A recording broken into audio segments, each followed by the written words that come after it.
Assalamualaikum warahmatullahi wabarakatuh. Selamat siang anak-anakku kelas 8. Bagaimana kabarnya? Hari ini kita berjumpa lagi dengan mata pelajaran PAI, masih dengan saya Pak Eri. Semoga kalian semua sehat ya. Amin. Kita sekarang akan mempelajari bab yang selanjutnya, yaitu materi meyakini kitab-kitab Allah Subhanahu wa taala yang diturunkan ke dunia ini, khususnya mencintai Al-Qur'an. Silahkan disiapkan buku LKS dan buku paketnya. Akan kita pakai kedua buku itu. Sekarang kita lihat dulu peta konsepnya, tujuan dari pembelajaran kita hari ini, di mana kita nanti akan mempelajari tentang meyakini kitab-kitab Allah Subhanahu wa taala.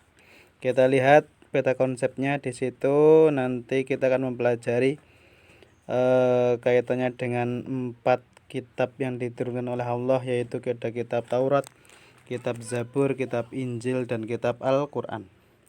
Untuk kitab Taurat, Zabur, dan Injil hanya kita ketahui saja sejarahnya, tapi tetap harus kita yakini keberadaannya ya.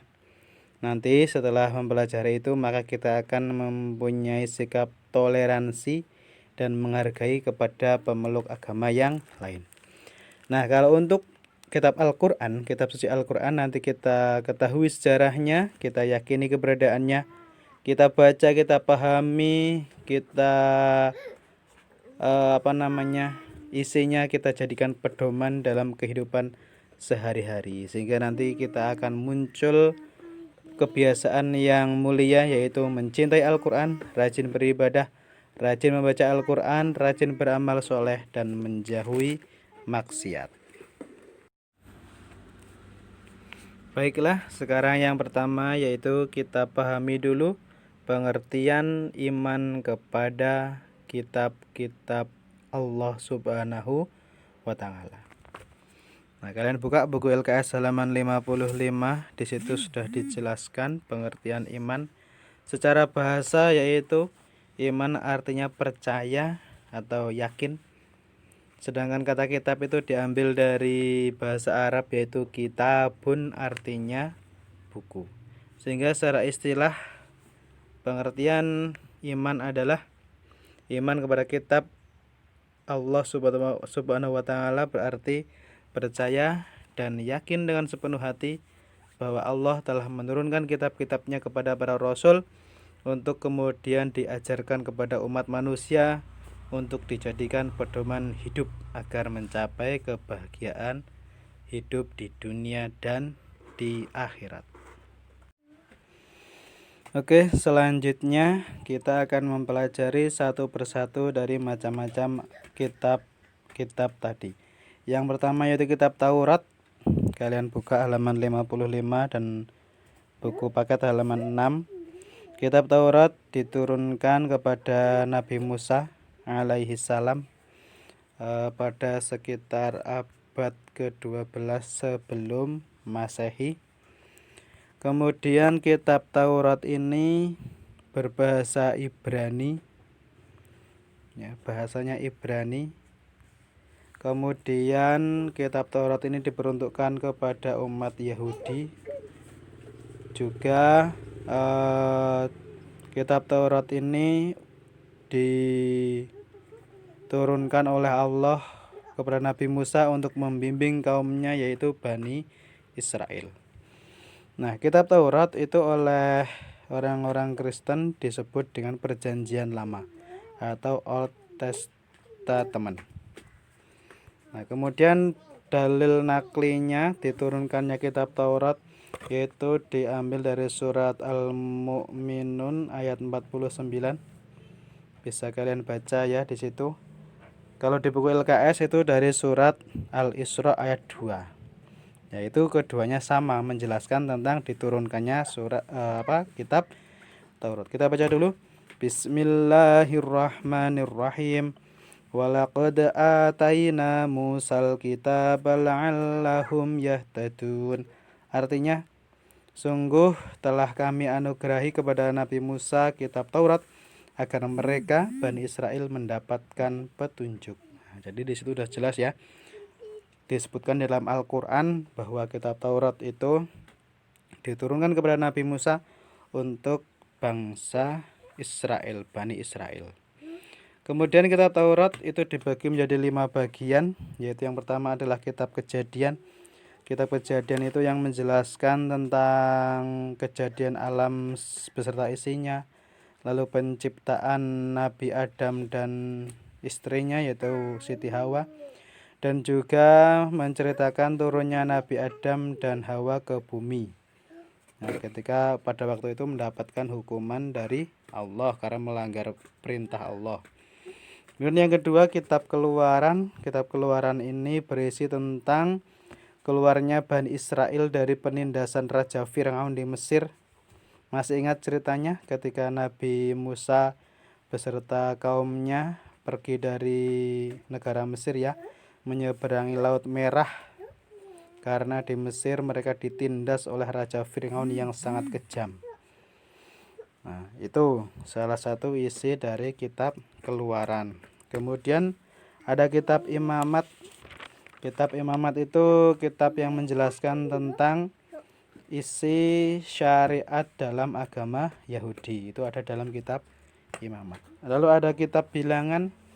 Kitab Bilangan itu berisi tentang silsilah keturunan suku bangsa Bani Israel pada masa Nabi Musa. Kemudian yang kelima kitab Ulangan. Kitab Ulangan ini ya bukan ulangan harian tapi ulangan ini ulangan kisahnya Bani Israel ketika keluar dari negara Mesir. Nah, itu di situ diceritakan kembali. Kemudian ajaran pokok kitab Taurat. Di situ bisa kalian lihat di buku paket halaman 7. Di situ ada 10 ajaran pokok dalam kitab Taurat ya. Bisa kalian baca.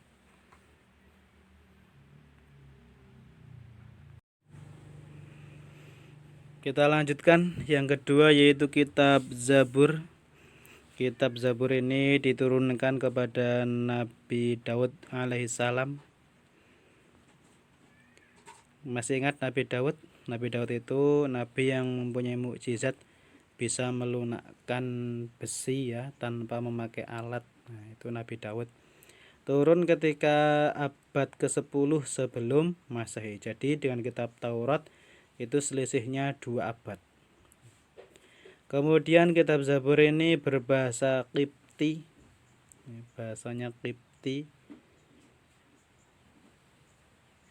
Kemudian kitab Zabur ini masih sama, yaitu diturunkan kepada umat Yahudi. Karena pada waktu itu sepeninggal Nabi Musa, banyak sekali umat Yahudi yang keluar dari syariat kitab Taurat, sehingga oleh Allah perlu diturunkan kitab Zabur untuk meluruskannya kembali.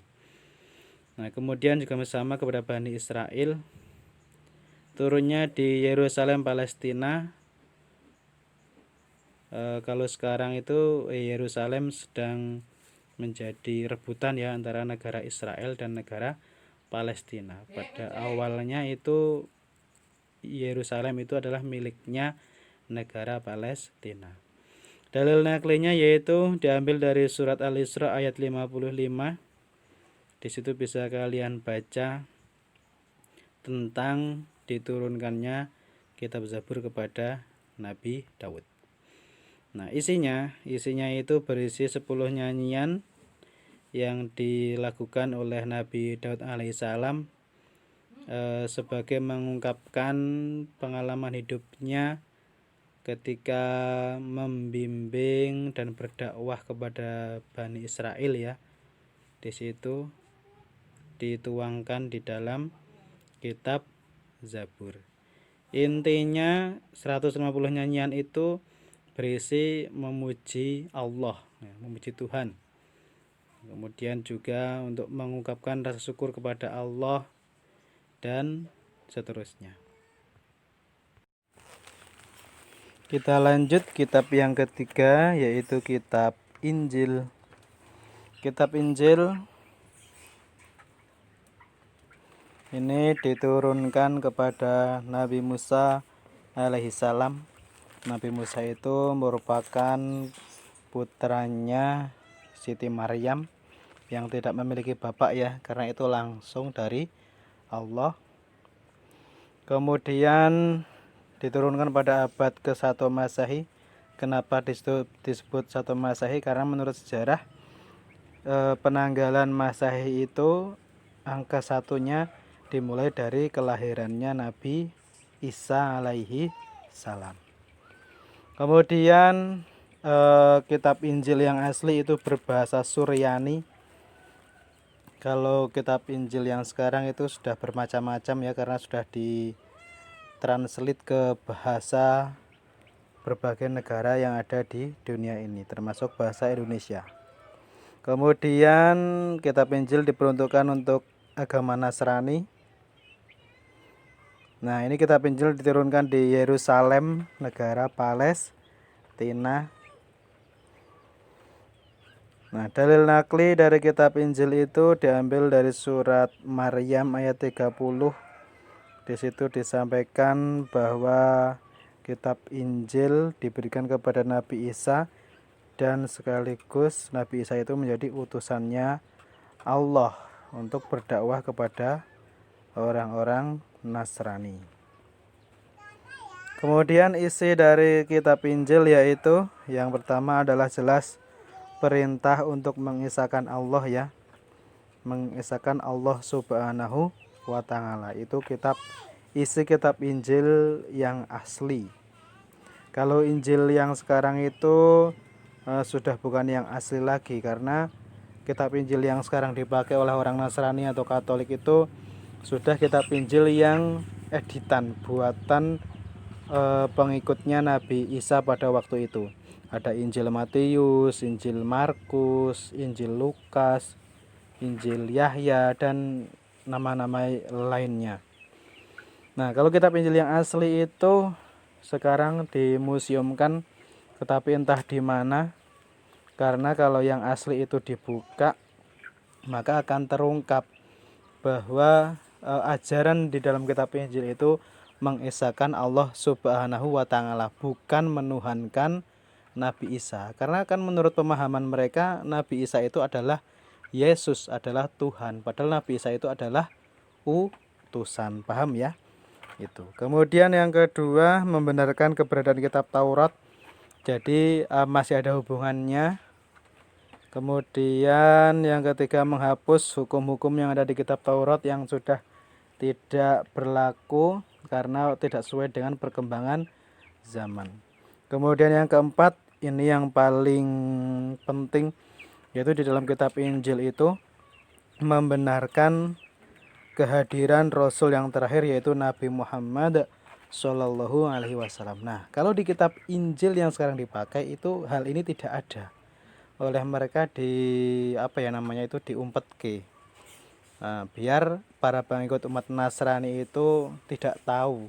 Nah, karena kalau mereka sampai tahu, nanti pasti akan banyak yang akan berpindah agama ke dalam agama Islam seperti itu. Jadi Injil yang asli itu disembunyikan, disimpan di museum. Kemudian yang dipakai adalah Injil yang buatannya pengikutnya Nabi Isa alaihi salam. Kemudian selanjutnya yang keempat yaitu kitab Al-Quran. Kitab Al-Quran ini sudah kita ketahui diturunkan kepada Nabi besar kita, Nabi Agung Muhammad Shallallahu Alaihi Wasallam. Ini diturunkan ke kira-kira abad ke-7 Masehi. Selisihnya dengan kitab Injil yaitu sekitar 7 abad ya, 6-7 abad. Kitab Al-Quran itu berbahasa Arab karena memang turunnya di Jazirah Arab ya, di kota Mekah terutama, kota Mekah dan kota Madinah. Kitab Al-Quran ditujukan kepada umat Islam khususnya dan umumnya untuk seluruh umat manusia yang ada di bumi ini. Nah, ini kitab Al-Quran diturunkan di kota Mekah. Kemudian dalil nakil dari kitab Al-Quran yaitu diambil dari surat Ali Imran. Banyak sekali, tapi salah satunya diambil dari surat Ali Imran ayat 3. Di situ dijelaskan bahwa Nabi Muhammad itu benar-benar mendapatkan kitab Al-Quran ya dari Allah untuk disampaikan kepada umat manusia. Nah, pokok ajaran agama Al-Quran, pokok ajaran dalam Al-Quran itu ada 5, yaitu yang pertama akidah. Akidah itu yang berisi tentang keyakinan, tentang iman ya, iman. Kemudian yang kedua tentang akhlak. Akhlak itu tingkah laku, budi pekerti ya, akhlak-akhlak yang mulia, menghindari akhlak yang tercela. Kemudian yang ketiga adalah ibadah, yakni tata cara kaitannya dengan ibadah sholat, zakat, dan lain-lain. Kemudian yang keempat yaitu muamalah. Muamalah itu hubungan sosial dengan manusia, hubungan bermasyarakat. Kemudian yang kelima tarikh atau sejarah. Ini menceritakan kisah-kisah kaum yang terdahulu. Sekarang kita lanjutkan, yaitu akan membahas tentang kitab suci Al-Quran. Kitab suci Al-Quran ini diturunkan kepada Nabi Muhammad, masih ingat ya kisahnya, yaitu di Gua Hiro pada waktu itu tanggal 17 Ramadan. Diturunkan secara berangsur-angsur, maksudnya itu tidak sekaligus satu Al-Quran tetapi bertahap. Misalnya dalam satu hari satu ayat, terus hari berikutnya 1 atau 2 ayat seperti itu. Itu namanya berangsur-angsur. Itu selama kurang lebih 23 tahun. 22 tahun, 2 bulan, 22 hari, atau banyak yang menyebut 23 tahun. Kemudian di dalam surat Al-Quran, di dalam Al-Quran itu suratnya berjumlah 114 surat ya. Di situ dilihat dari masa turunnya dibagi menjadi 2, yaitu surat Makkiyah dan surat Madaniyah. Surat Makkiyah itu surat-surat yang turun ketika Nabi Muhammad di kota Mekah. Kalau Madaniyah surat yang turun ketika Nabi Muhammad berada di kota Madinah. Kemudian Al-Quran itu oleh Allah dijaga kesuciannya dari ketika pertama diturunkan sampai besok hari kiamat, itu isinya akan terjaga, yaitu dengan cara tertulis di dalam mushaf ya. Tidak ada orang yang mampu mengedit, menambahi, mengurangi ayat-ayat yang di dalam Al-Quran, karena memang sudah dijelaskan dalam surat Al-Hijr ayat 9 bahwa Al-Quran itu dijaga oleh Allah Subhanahu wa Ta'ala. Selain itu juga dijaga di dalam hati dan pikiran para penghafal Al-Quran. Kemudian Al-Quran tujuannya sudah jelas, yaitu untuk menyempurnakan kitab-kitab yang terdahulu. Kitab Taurat, kitab Injil, kitab Zabur itu disempurnakan oleh kitab Al-Quran. Kemudian menjelaskan habis masa berlaku kitab sebelumnya. Jadi dengan turunnya kitab Al-Quran, maka kitab-kitab yang sebelumnya itu masa berlakunya habis, tidak berlaku lagi. Nah, sehingga mulai dari turunnya Al-Quran sampai hari kiamat hanya satu kitab suci yang wajib dijadikan pedoman, yaitu kitab suci Al-Quran. Kemudian Al-Quran itu juga harus kita jadikan pedoman hidup agar kita mencapai kebahagiaan di dunia dan di akhirat. Caranya bagaimana? Caranya ya dibaca, dipelajari, diketahui maknanya, isinya ya, kita amalkan dalam kehidupan sehari.